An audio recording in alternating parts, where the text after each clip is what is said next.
NFL Week 14, review of Thursday night and preview of the Sunday games.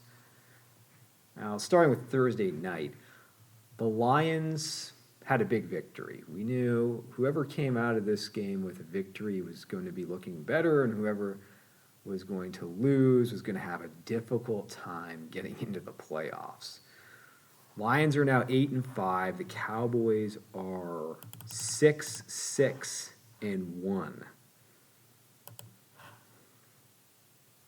So the Lions put up almost 50 points on the Cowboys. And I will say the Cowboys, there's no question, those were two of the best wins I've seen from the Cowboys in a very long time. Home wins over the Eagles and the Chiefs, even though they are not the teams they were last year.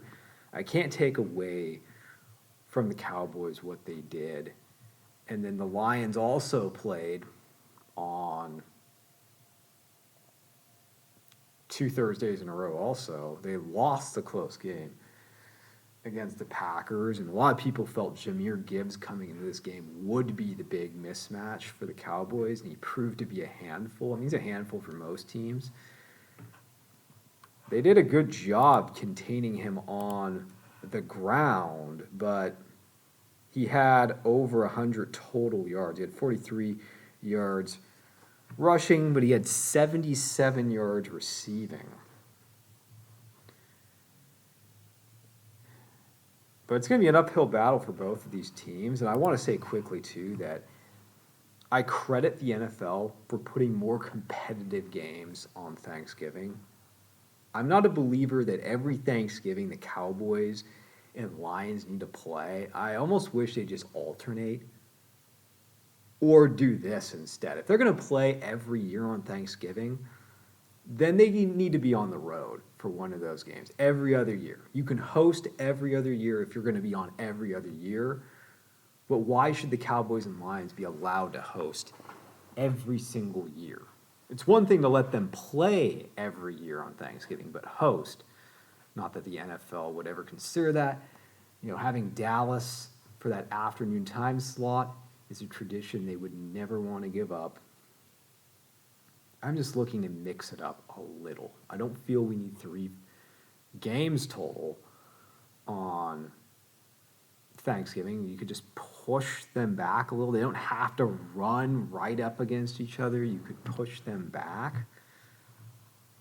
But thank you for putting more competitive games on. Usually, traditionally, the Lions have been a bad team, and the superior team will face the Lions. But we knew the Lions would be good.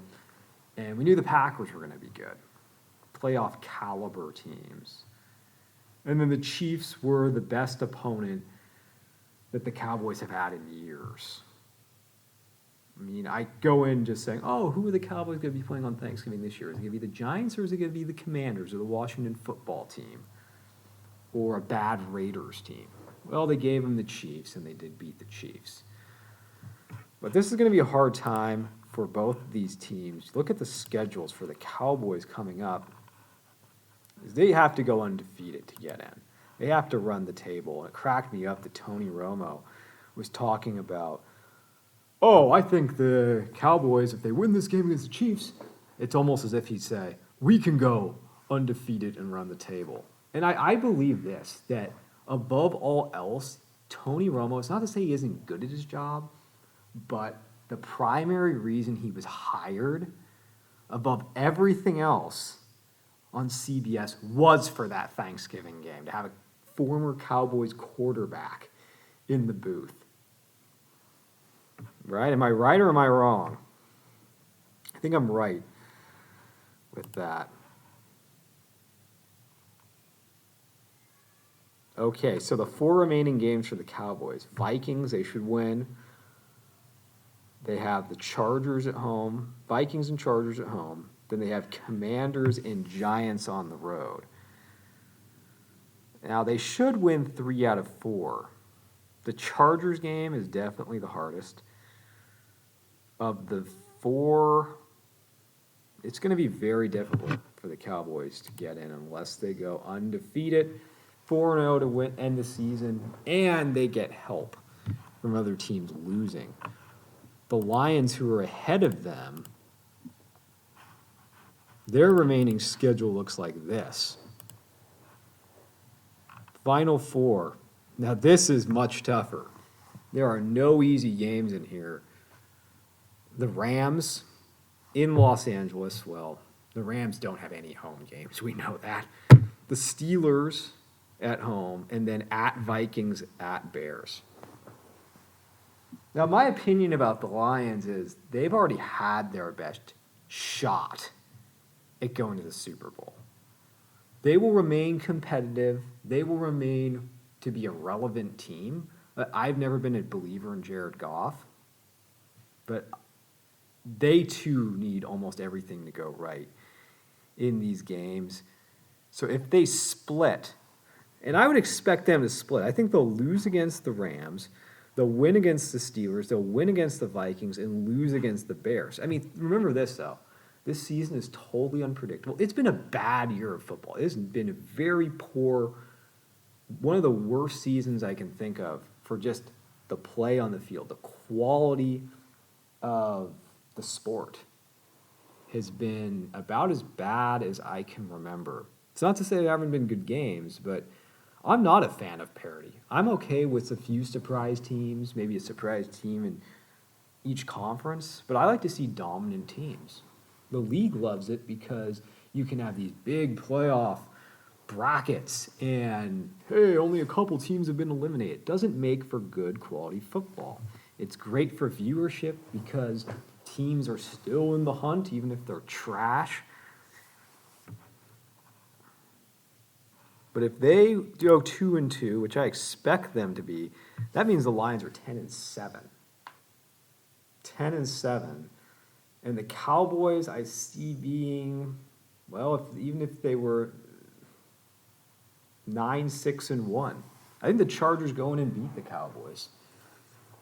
And people just act as if, oh, the Cowboys are just going to keep rolling the rest of the season. Says who? This has been the season of ups and downs for almost every team that isn't the Patriots. I mean, even think about this. Remember the Patriots? They've come a long way. They lost it week 1 to the Raiders. You really don't know what's going to happen week to week.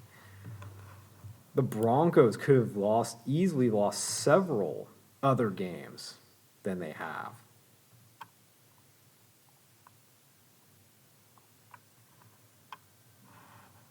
So let's get to the full schedule, though. Seahawks and Falcons.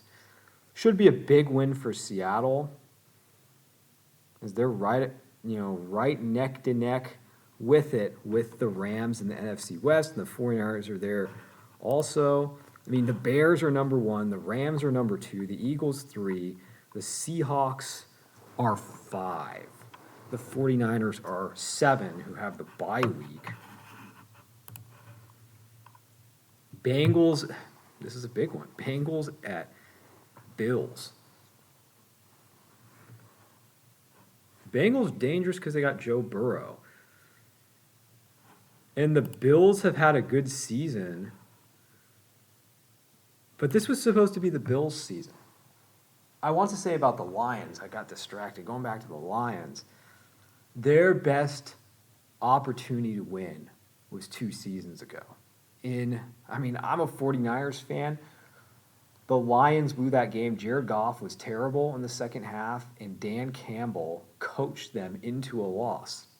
His gambles, his fourth quarter plays, taking so many risks. I mean, the 49ers had no business that game, and they got away from what was working. The 49ers didn't actually stop them running the ball. That was a terribly coached second half of the game, and I believe the Lions do miss Ben Johnson. They do miss their coordinators, especially on offense. And then last year, losing the Commanders at home, I think they would have lost to the Eagles. They probably would have lost to the Chiefs in the Super Bowl, either year if they got in. I just see the Lions remaining as a good team, But they've already had their best opportunity to get to the Super Bowl until they get another quarterback. They have weapons all over the field. They have young talent, so they'll be a good team.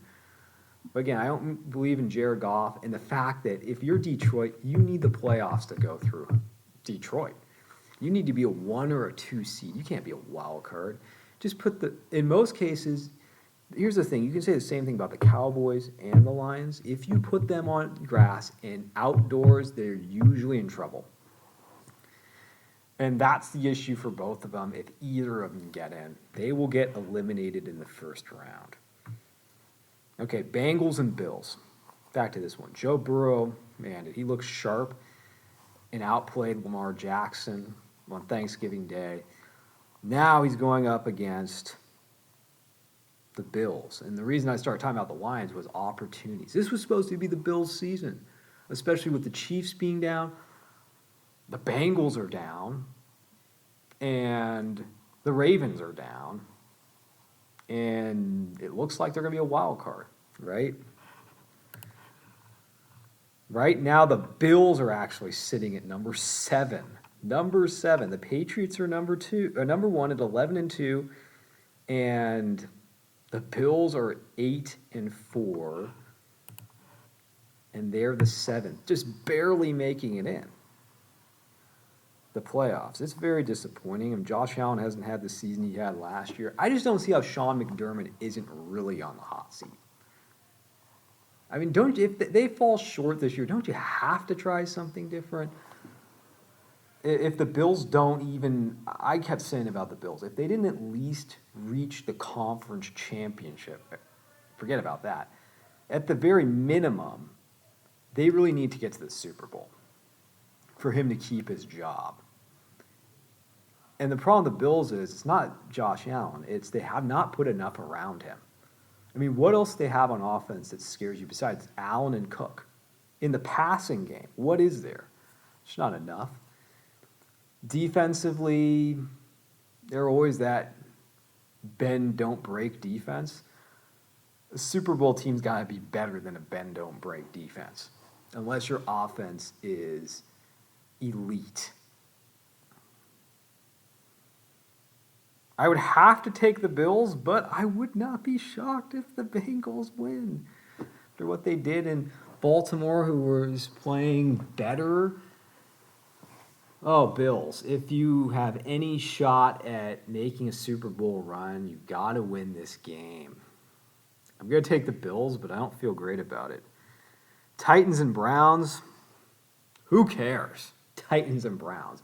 Browns have a good defense. That would probably be enough. I mean, I just don't even like the Titans as a franchise. I don't like the Titans or the Texans. I always say the same thing. How did we lose a great organization, a great team, a team name like the Oilers, and we ended up with the Titans, and we ended up with the Texans?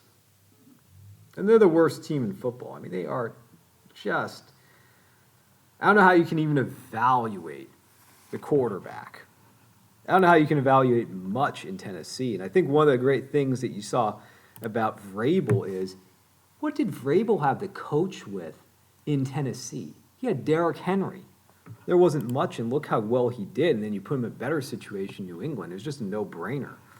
But I don't know how you can even evaluate Cam Ward with how bad the team is around him. But just for the defense alone, I'll take the Browns. And, you know, I watched Shedeur Sanders last week with the 49ers.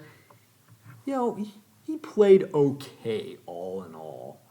I mean, he had some bad moments, but he wasn't as bad as maybe I thought he would be. That too, I don't know how you evaluate a rookie quarterback in Cleveland. It's just a mess.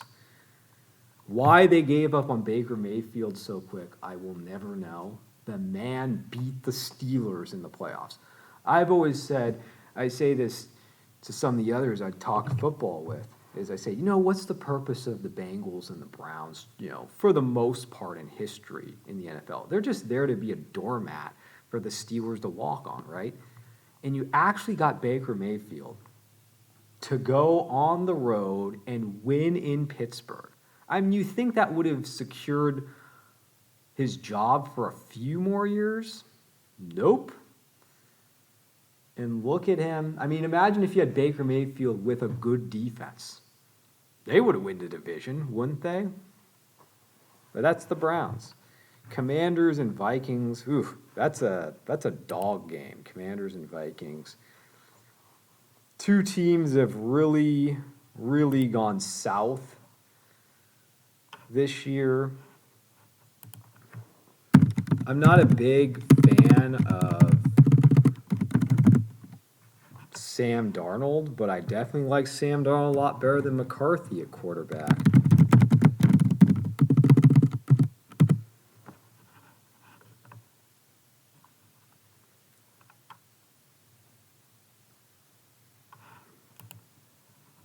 The Commanders, it's sort of a lost year. I feel they need to do a lot of rebuilding. They need a better situation for Daniels to be in, and everyone just universally praising Dan Quinn last year.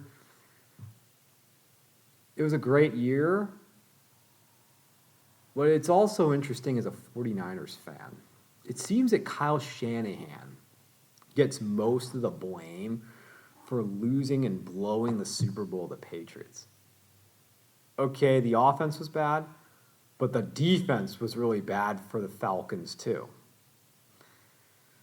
I'm still not sure about Dan Quinn. Dolphins and Jets, both franchises. I mean, how does Aaron Glenn, return next year as a coach? I know he's a former player at the Jets. The Jets believe in him. He was a good coordinator with the Lions. I just don't know how you have a defensive coach nowadays, and then you have this kind of season, and you don't have a quarterback too. You're going to depend on him to be the head coach with trying to figure out this quarterback situation. I mean, the Jets are 3-9. I mean, the way the national media talks about the NFL, okay, the most important team is the Cowboys.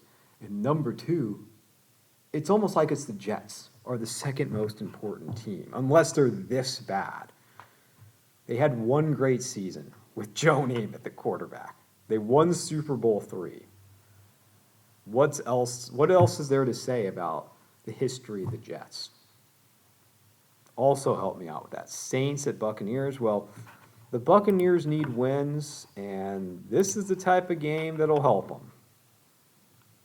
They're 7-5. This should be an easy win, even with all their injuries. That should get them up to 8-5. Colts at Jaguars. You wouldn't have thought that was a good game heading into the season, but now you have two teams that are really battling it out for the division. Jaguars are actually up to the number 3 seed. The Colts have cooled off. Daniel Jones has cooled off. 8-4 Jaguars, 8-4 Colts. I mean, neither of these teams really have home field advantages, but just right now, I would go with the Jaguars to win. Steelers at Ravens.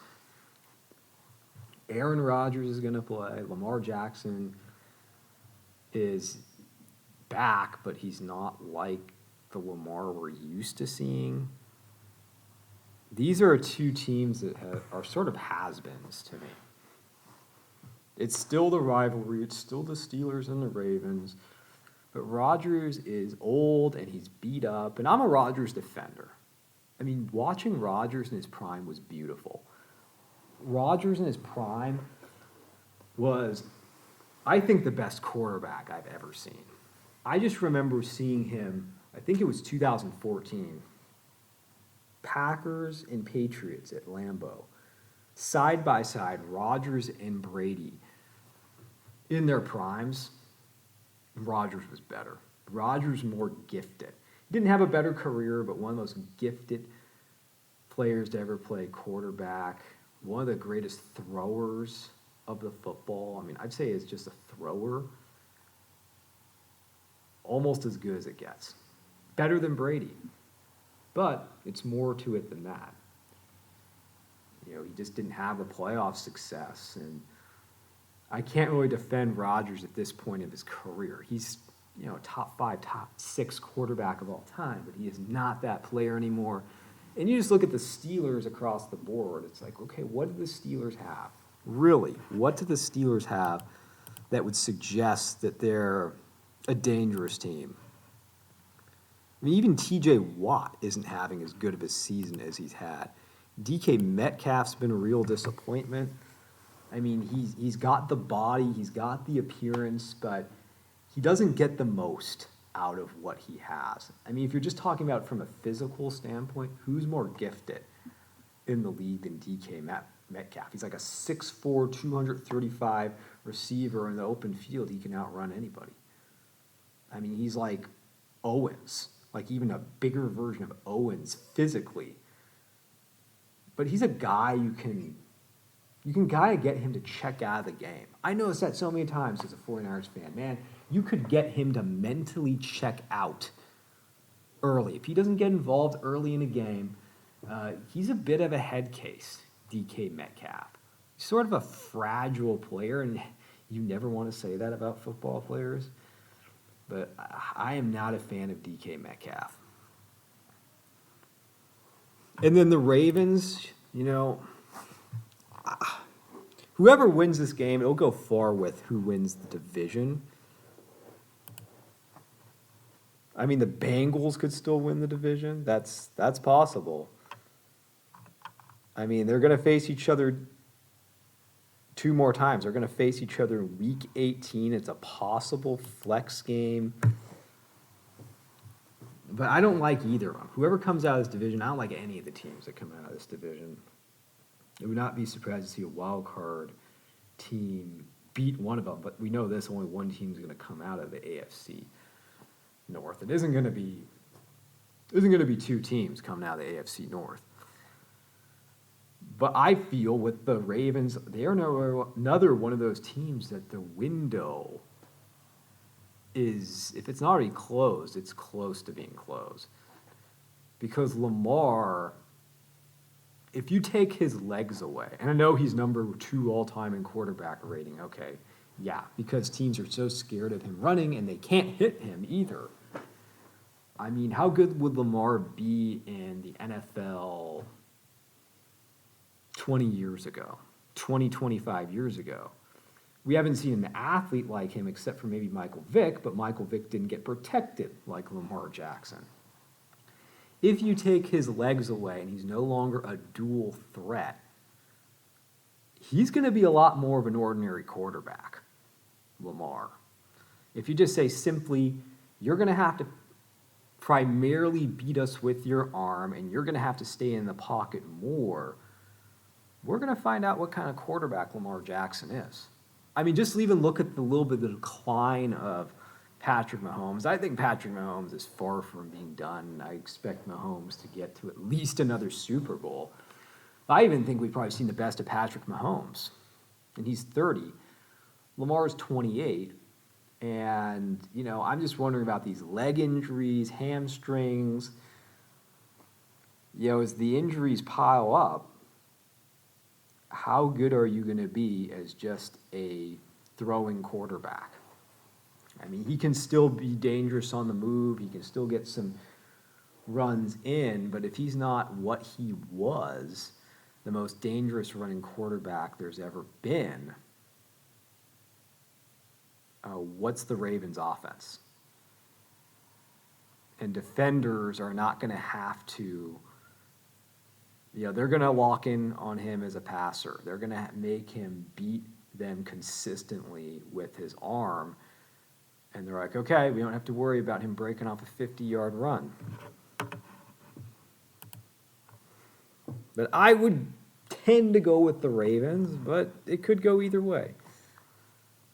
Broncos, Raiders. Raiders are another team. I don't know what to say about the Raiders. My thought about the Raiders is I didn't like the Pete Carroll hire just because he's old. I thought Pete Carroll would have, though, at least because you need a long-term solution. It's not that I don't like old folks. I have so much respect for my elders. I have so much respect for what Pete Carroll has done. He's going to end up at the Hall of Fame. one day as a coach, but you're hiring someone in their mid-70s. And was he going to get 2 years? And the Raiders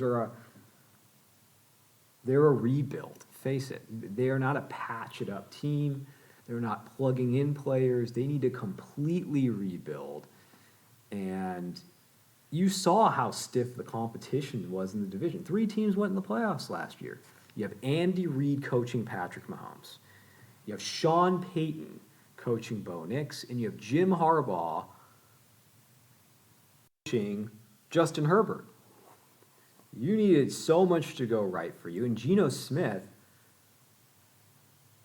does not stack up with the rest of the division. I'm not a Geno Smith fan. I said it before. And, when the 49ers were facing the Seahawks, I almost knew every time, as long as we had a healthy team, we had our guys on defense, we were going to beat the Seahawks because Geno Smith just makes enough mistakes. He can make some big plays, but Geno Smith is going to throw some bad balls. He's going to turn the football over. I'm not a fan of Geno Smith. I mean, he came from a long way from just looking like he wasn't even an NFL quarterback to being a average NFL quarterback. But he's never been more than an average NFL quarterback. I mean, that's one of the reasons why the Seahawks wanted to move on. They needed to upgrade, and they did with Sam Darnold over Geno Smith. They got younger and they got better. And I remember Raiders fans saying, I said about the Raiders, well, they just want to be relevant. They just want to be in the conversation. They just want to be in the hunt. Since when was the standard? Aren't we ultimately wanting to get to the playoffs that would eventually in time lead to building towards a Super Bowl? And that wasn't going to be the case with Pete Carroll and Geno Smith. And Raiders fans came back and said, oh, well, we just want to be relevant. That would be an improvement for us. And I'm like, well, the bar is very low in Las Vegas for a team that should still be in Oakland, or at the least, Los Angeles. I still can't get over that. The Raiders should be in one of those places, not Las Vegas. They should be in Los Angeles, or they should be in Oakland, just like the Chargers should be in San Diego.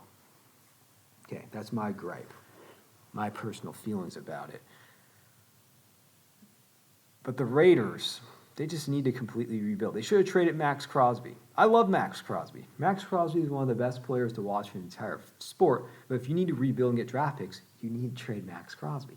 Instead of drafting a running back, you should have drafted you should have probably drafted an offensive line to put around your quarterback. And really the only player you should keep on your team to start to build a young core was Brock Bowers. You trade Max Crosby and you get additional draft picks for Max Crosby. Yeah, the Raiders aren't anywhere near close to being competitive. They're going to need a new coach. They're probably going to part ways with Pete Carroll. It was just a bad situation. But why is it that as a Raiders fan, after all these years of losing, you're like, yeah, I just want to slip into the playoffs as the 7th seed, even though we're not really going to compete for anything. It's like, what an achievement. Oh, you can get in the playoffs now as a 7th seed. Oh, wow. I mean, some of these wild card rounds that we've had have been terrible, too, because the teams are so bad. You only have a couple good teams, like real playoff teams in each conference, and you can almost do without the wild card round.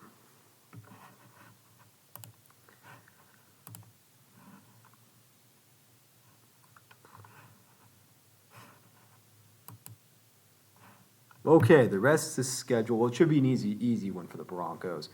The big game between the Bears and Packers. The Bears are the number 1 seed, unbelievable. Ben Johnson has done an incredible job with the Bears. They started off slow to begin the season, but look at them now. And they're the number 1 seed, but the Bears, we know, struggle in Green Bay historically. We're going to learn a lot about the Bears in this one. If they win, it's going to be the biggest win the Bears have had since what? 2005 or 6? Would it be 2006, the last time they went to the Super Bowl? I'd have to think it would be the biggest win since then. I wonder about their defense. Even though they're 9-3 and they're number one, and the Packers right now are the 6th seed, I like the Packers at home. I like the Packers at home against the Bears. Are the Bears just a hot team, or are they actually this good? We'll have to see.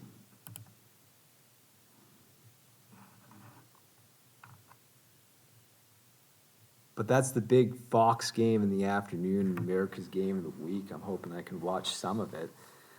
Rams should just roll right over the Cardinals. The Cardinals, they're just rarely ever good enough. And the problem with Kyler Murray is he's just too small. I always say I like to face Kyler Murray late in the season because he's either going to be injured, compromised, out there and still playing, or he's just going to be out. When he's fresh at the start of the season, he's healthy, and he's running all over the place, it's like, I don't want to face Kyler Murray then. But, he's done for the season, and the Rams should win by 20 points. Bounce back after losing the game against the Panthers. And, another team that doesn't have the quarterback right, and then they hire a defensive head coach in Gannon. What do they have going for them in Arizona? Trey McBride and Harrison Jr. is something positive moving forward. So the Rams could very well reclaim the number 1 seed after this week. And then the Sunday night game, Texans at Chiefs. Big one for both of them because they're both on the fringe. The Chiefs right now are the number 10 seed, and the Texans are the number 8 seed. And when you saw the Chiefs, Patrick Mahomes was not the problem on Sunday Night Football. Patrick Mahomes has still had a good season. It hasn't been quite the magic they're used to. The pass rush hasn't been the same on defense. The Cowboys made some mistakes that the Chiefs just didn't capitalize on.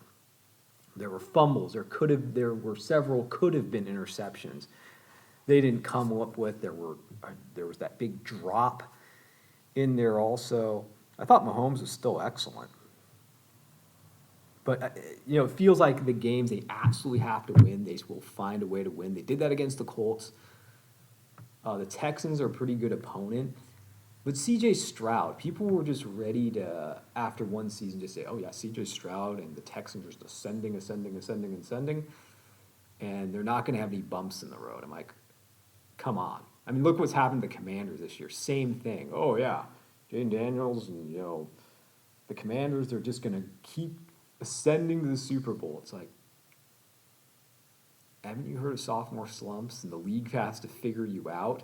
It will figure you out to some extent. Same thing with the Texans. While they're playing better football, C.J. Stroud has definitely come back to the pack after his rookie year and looked more ordinary. Still talented, and they have a very good defense. I expect this to be a lower scoring game. When the Chiefs have to get this one, it's at home.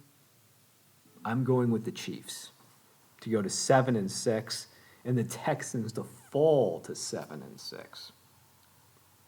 But if the Chiefs lose this game, though, their season is over. They're done. Well, maybe I shouldn't say that. Looking at the other records of these teams, the Steelers are 6-6. The Ravens are 6-6. Maybe it isn't over, but it feels like. If you go sub 500. For the Chiefs, they just haven't had the magic this year. They lose close games. I gotta believe they're getting this one. They can get enough out of the offense, they can get enough out of the defense. And yeah, no one, if they got in the playoffs, really wants to face them, but I would find it hard to see them get into the Super Bowl. They could win a playoff game or two. But so much has to go right, and it hasn't been. I mean, they need to string some wins along. They just haven't done that this year. You look at the Chiefs' record and who they faced and the losses they have had. Yeah, let's look at the whole Chiefs' schedule here and what they've done. Lost to the Chargers, lost to the Eagles, win against the Giants, win against the Ravens, lost to the Jaguars, win against the Lions, win against the Raiders, win against the Commanders, lost to the Bills, lost to the Broncos, beat the Colts, lost the Cowboys. And what do they have left? Well, they've got Chargers, Titans, Broncos, Raiders. I think they go 3-2. 3-2, which would put them at 9-8. Well, you might be able to get it at 9-8.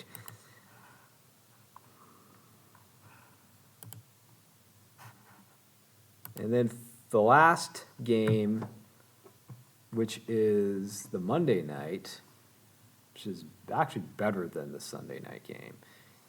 Eagles, who have been struggling against the Chargers. They're both 8-4 teams. The Eagles' offense has been out of sync. They've had more time to prepare. Well, an extra day or two to try and get things together. Saquon Barkley, we always say, after you have a 2,000-yard season and such a big workload and playoffs and Super Bowl, that was a huge load he had last year. And to expect him to come back, and now with an offensive line that's banged up,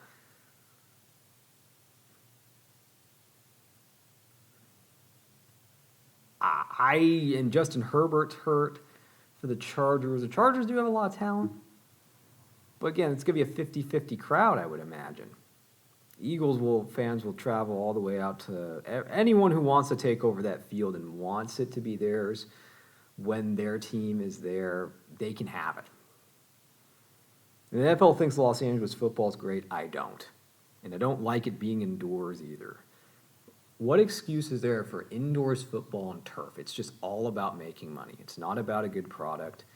It's not about quality football. Okay, I had to spit that out. I would see the Eagles getting this one. I think Eagles get this one in a close game. They should be able to do enough. But if they do lose, that would be a 3-game losing streak for the Eagles. And I want to say the definition of a system quarterback is Jalen Hurts. I mean, what he's done is great. He's a Super Bowl MVP, and you can't take him away. I mean, you can't take that away from Jalen Hurts, but he's a total system quarterback. What he does would not work anywhere else. And I also wonder about his career. I mean, how effective is he going to be after all the hits he's taken and all these pushes and all these runs? But they have 2 conference losses in a row, the Eagles. They had Cowboys, Bears. They've got this game against the Chargers. Then you figure, okay, they got Raiders and Commanders. They have, week 17 at Buffalo. Wonder why that wasn't a Sunday night game. And then Washington. So, yeah, they could go 4-1. They could go 3-2. But they're safe with the division. I mean, they just need to win 3 games, and the division's really theirs. So we'll see how these games turn out. And that's a wrap for the preview.